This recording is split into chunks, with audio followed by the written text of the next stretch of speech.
ভারতে আসন্ন টি-20 বিশ্বকাপ আয়োজন নিয়ে নতুন করে অনিশ্চয়তা তৈরি হয়েছে। রাজনৈতিক নয়, এবার শঙ্কার কারণ জনস্বাস্থ্য সংকট।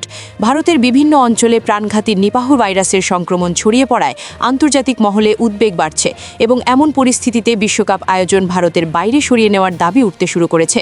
পশ্চিমবঙ্গ সহ ভারতের একাধিক প্রদেশের নিপাহ ভাইরাস শনাক্ত হওয়ার পর আতঙ্ক ছড়িয়ে পড়েছে। কলকাতা শহরের অদূরে একটি বেসরকারি হাসপাতাল থেকে সংক্রমণের সূত্রপাত হয়েছে বলে জানা গেছে। ইতোমধ্যে একজনের মৃত্যু হয়েছে এবং অন্তত 100 জনকে কোয়ারেন্টাইনে রাখা হয়েছে। ওই হাসপাতালের একজন নার্সের অবস্থাও আশঙ্কাজনক বলে জানিয়েছেন সংশ্লিষ্টরা।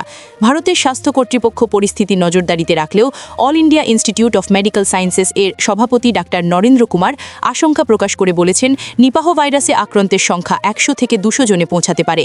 নিপাহ ভাইরাসের কোনো কার্যকর ভ্যাকসিন না থাকায় পরিস্থিতি নিয়ন্ত্রণের বাইরে চলে যাওয়ার ঝুঁকি রয়েছে বলে সতর্ক করছেন বিশেষজ্ঞরা।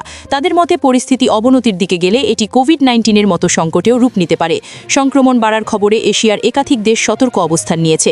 থাইল্যান্ড, নেপাল, ভিয়েতনাম সহ বিভিন্ন দেশের আন্তর্জাতিক বিমানবন্দরে সতর্কতা জারি করা হয়েছে এবং ভারত থেকে আগত যাত্রীদের স্বাস্থ্য পরীক্ষা করা হচ্ছে। এই প্রেক্ষাপটে ভারতে টি-20 বিশ্বকাপ আয়োজন নিয়ে প্রশ্ন তুলেছে পাকিস্তান। দেশটির গণমাধ্যম ও সামাজিক যোগাযোগ মাধ্যমে বিষয়টি নিয়ে ব্যাপক আলোচনা চলছে। কেউ কেউ পুরো টুর্নামেন্ট ভারত থেকে সরিয়ে শ্রীলঙ্কায় আয়োজনের দাবিও তুলেছেন। তবে বিশ্বকাপে অংশ নিতে যাওয়া অন্য দেশগুলো এখনও এ বিষয়ে কোনো আনুষ্ঠানিক অবস্থান জানায়নি। সব মিলিয়ে নিপাহ ভাইরাস যদি মহামারীর রূপ নেয় তাহলে ভারতে টি-20 বিশ্বকাপ আয়োজন আদৌ সম্ভব হবে কিনা, এই প্রশ্নই এখন সবচেয়ে বড় উদ্বেগ হিসেবে সামনে এসেছে। আন্তর্জাতিক ক্রিকেটের সবচেয়ে বড় এই আসর ঘিরে পরিস্থিতির দিকে তাকিয়ে রয়েছে পুরো ক্রিকেট বিশ্ব।